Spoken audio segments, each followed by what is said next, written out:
Tonight on Life on the Rock, we have Jacob Niemeier. He'll give us a reflection and much more.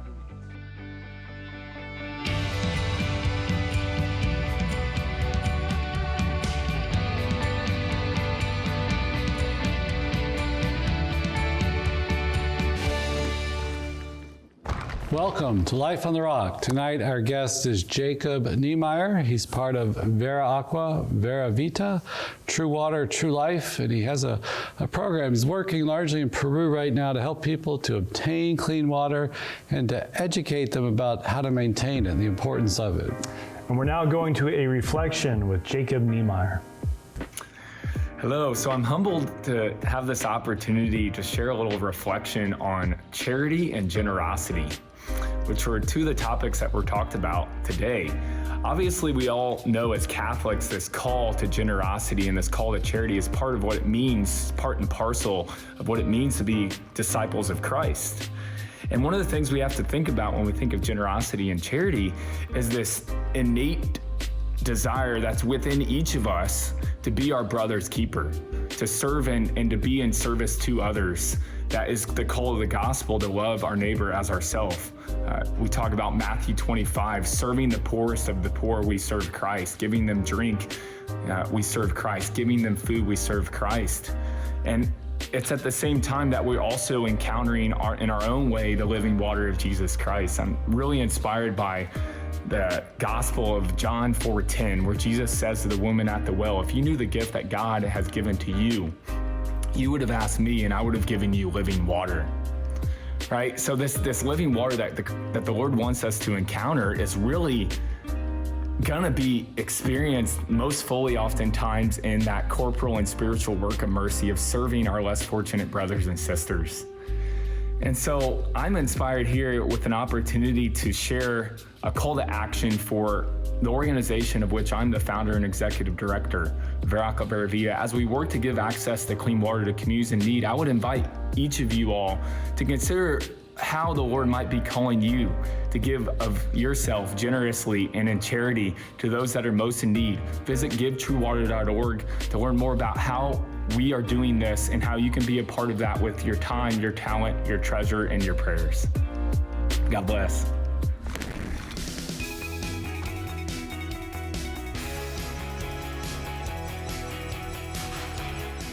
Well, Jacob, welcome to Life on the Rock. Thank you. And I'm glad to have you on the show. You do an incredible work, missionary work, of working with water to really specialize in helping to give access to clean water to those in need, kind of both domestically, but also internationally, as we were talking earlier. Mm-hmm. So I think it's a very important corporal work of mercy to really feed the thirsty and those who need a drink. But tell us about your group, Vera Aqua, Vera Vita. Yeah, so it's Latin. Right. So for us Catholics out there, we know what that means. It means we're trying to root ourselves in the Catholic principles, and we operate within that. But it means true water, true life.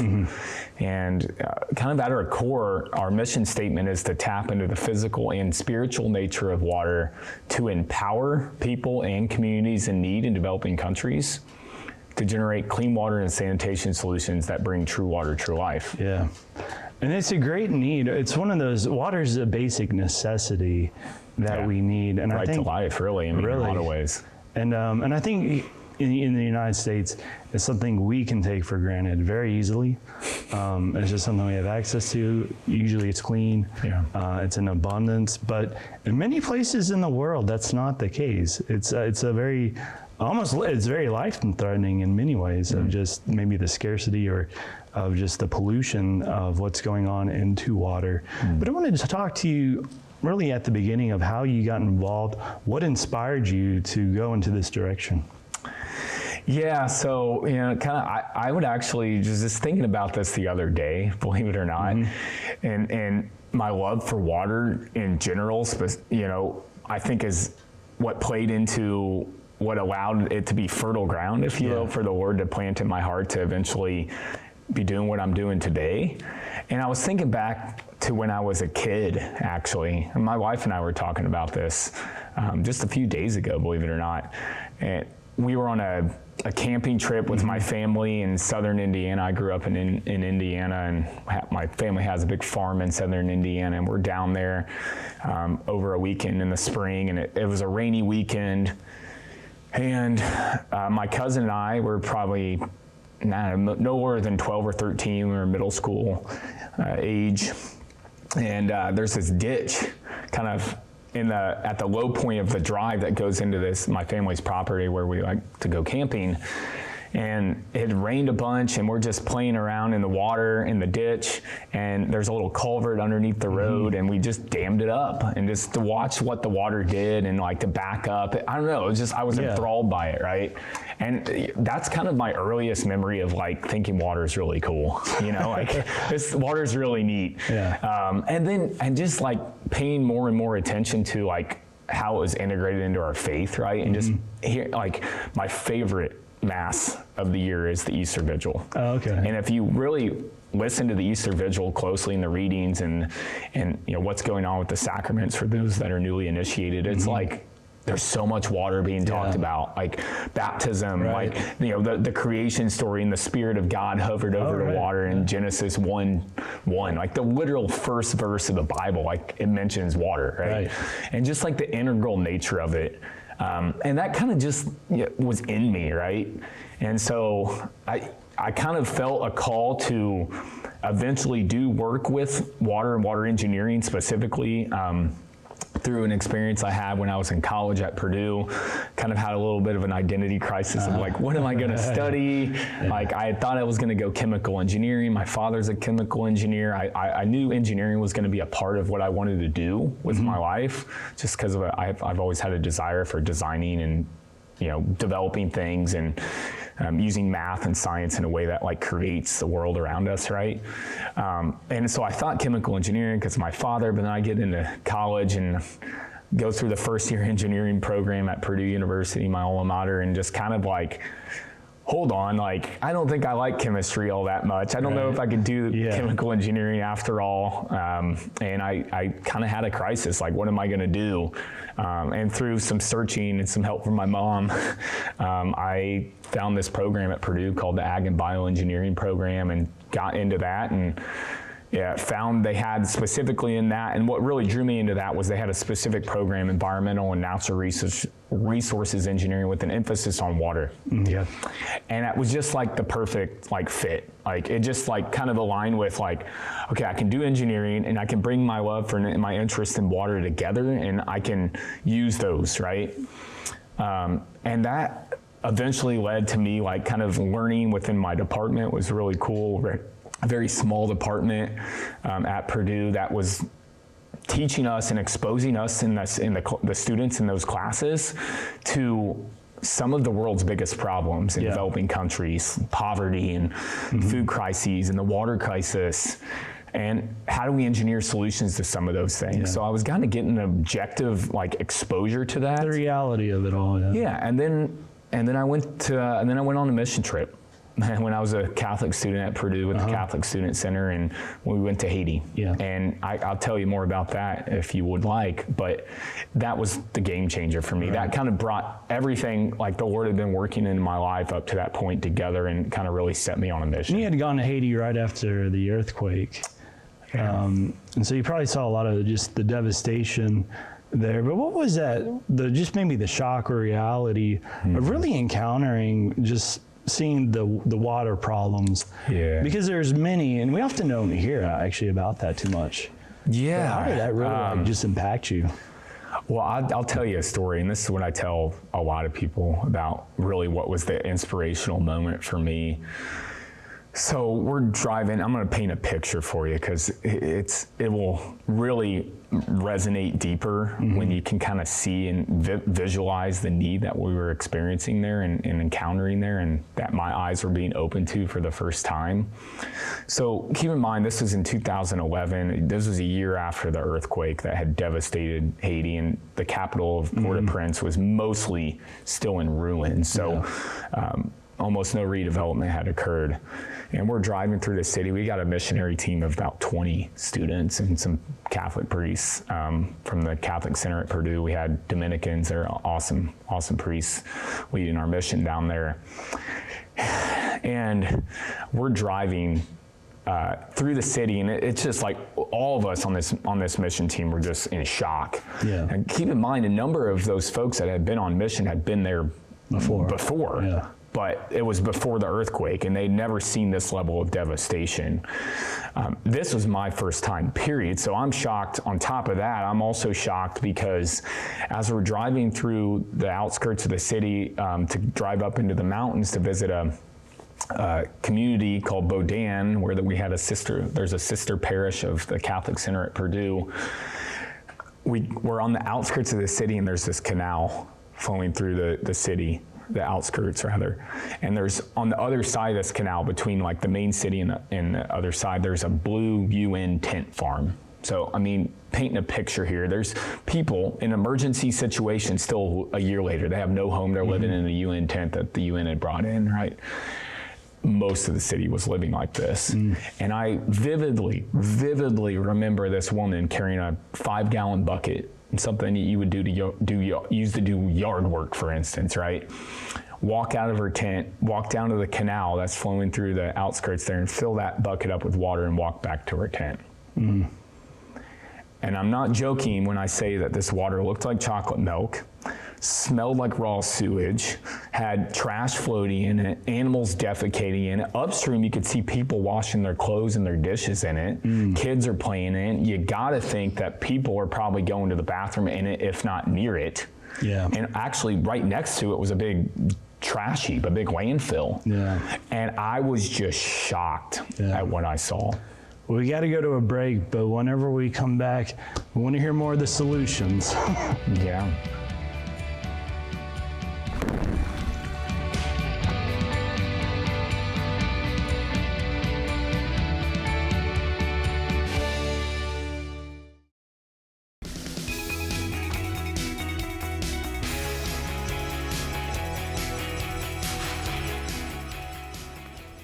So Jacob, you go to Haiti and you encounter this experience of just a very rough water situation there.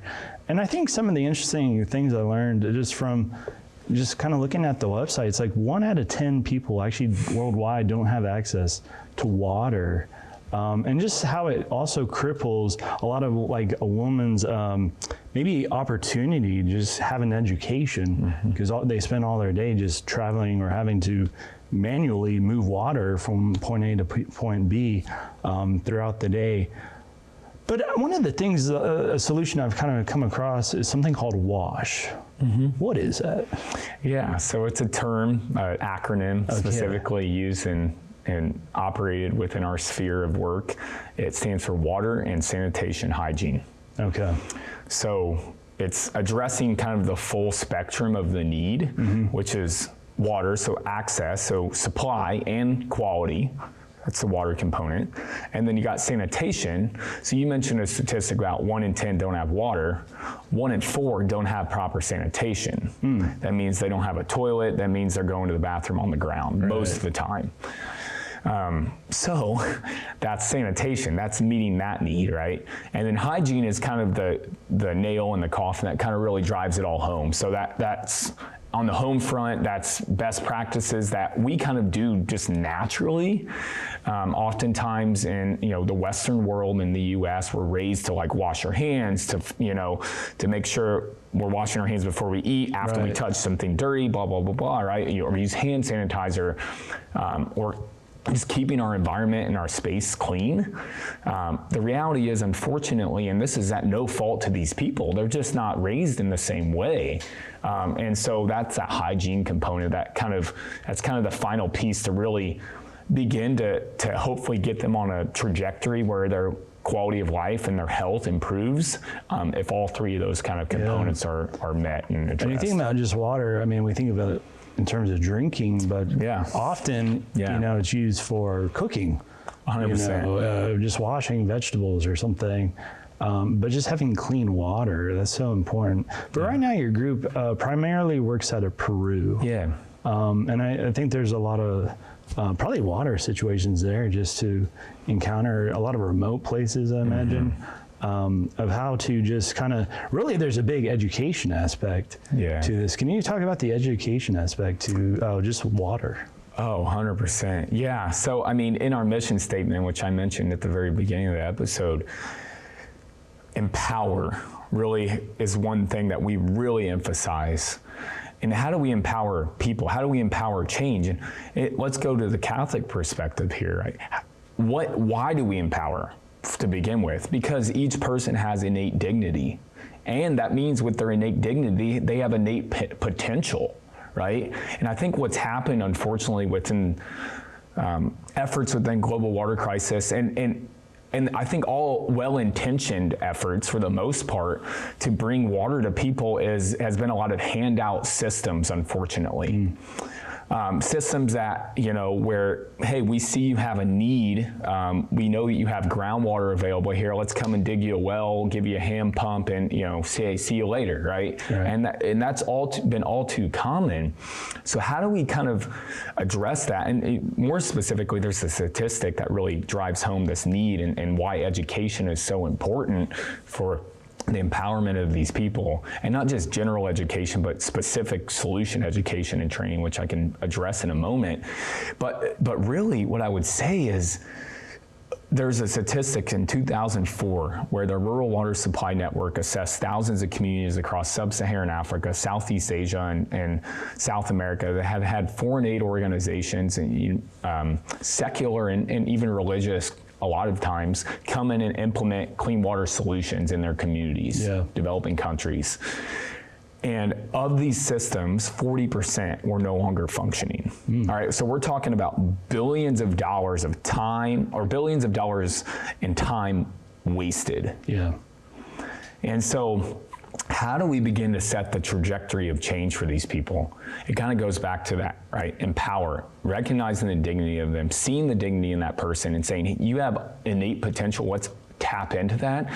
We just need to give you some basic education on better management practices like hygiene that they can start doing in their homes, getting them to see the need, because a lot of times there is this disconnect and it's hard for us to understand, but they oftentimes don't understand why they even need clean water or why they should need improved sanitation and the benefits that can have in their lives.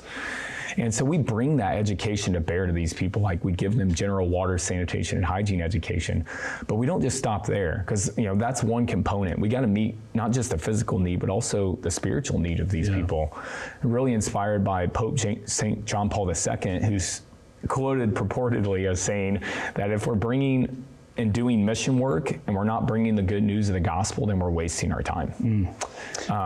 So we really integrate that into our education through some stuff as well. So what would be some of the practical things you do in terms of maybe teaching? Yeah, so we've developed a 3 half-day workshop that we use and implement in every community at the tail end of every project that we work on. And it's basic stuff like proper hand washing technique, which you'd be surprised how many people don't know that. Covering water containers, like something that's open to the air, which a lot of times these people are living in, open air, buildings or you can maybe even call them like shacks, right? And so a lot of their containers that they store their water in, if they don't put a lid on them, they're going to get dirt and debris and insects and other bacteria in those. And so just covering those containers. Also just teaching them how to, create clean environment in their home, to sort trash, to, teaching them the effects of the impacts of water in their lives. So one of the things that we have is our education curriculum is really cool, is because we have activities integrated within it to reinforce the lessons that we're teaching. And one of those is like a really cool one where we have all the parents stand in the middle of 2 groups of people. And then on one side, we have our team as we're implementing the education curricula. And then on the other side, that we have all the children. And the parents are the barrier. They serve as the barrier in this activity to teach of why it's important to have barriers to prevent your water from being contaminated. And us, the mission team, are the water, and the little kids are the bacteria. Yeah. And the first attempt at this, the parents just let the kids through. Okay. And the second attempt, the parents tighten up and they don't let them through, and only a couple get through, and only, in that sense, we're teaching only a couple contaminate the water. Just again, those are the type of things to reinforce the quality of life and best management practices that we want to teach these people practically. And very quickly, St. Pierre Giorgio is your patron. Yeah, why him? Pierre. How did he come about? Oh man, I've had a devotion to him for, 12 years now. Okay. And just his heart for the poor. I think a lot of the listeners probably know the story of Blessed Pierre, but just the way he would give of himself to serve the poor and take all the wealth that his parents would give him, the money that they would give him to go and buy a train ticket or food or whatever they would give it for that reason. He'd just go and give it away to the poor. And I just felt a lot of kindred connection with him, as I have taken a road less traveled, not quite as, intense as his, and certainly, I'm still alive, and he passed away at a young age, at the age of 24, due to polio. But I took a pretty big leap of faith, leaving a healthy, comfortable consulting engineering job to go off and start Vera Aqua, Vera Vita, and just really feeling that connection with him. And so we just kind of resonate that charism of trying to live in that way of giving of ourselves and all that we have to the people that we're serving. Well, that's beautiful. Well, Jacob, we've run out of time, but I've really enjoyed learning more about just the water situation and just bringing that awareness. So, Jacob, thank you for being so on much. Life on the Rock, and God bless you. Thank you. God bless.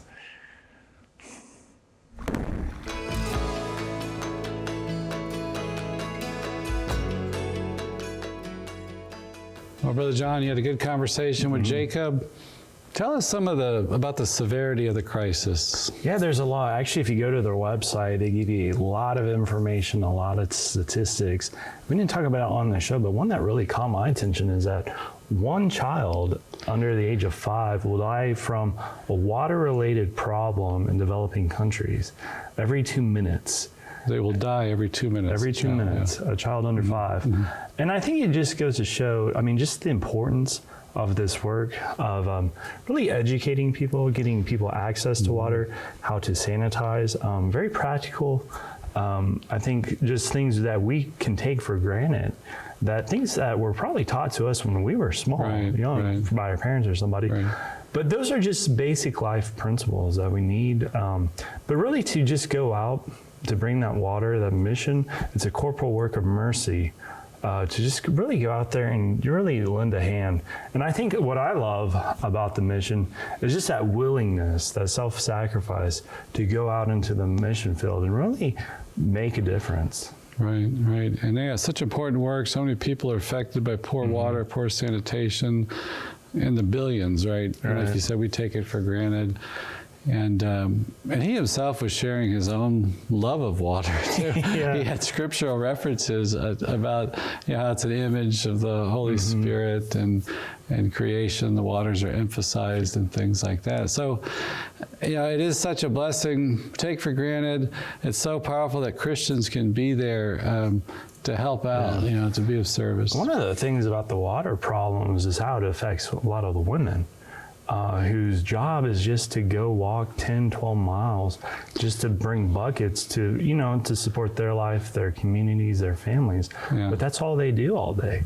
There's just these back and forth trips, and there's no education given to them. There's really no maybe developing a real trade. Because they don't have time. They don't have time. School. It's like that's their life, is to fetch water. And so I think it will curb poverty in many respects. Whenever we do solve these water problems, it improves people's health, their life expectancies. It gives them better opportunities in life. So it is a very important mission. So. Right. So, yeah, we hope you all back home will support it and certainly to pray for them.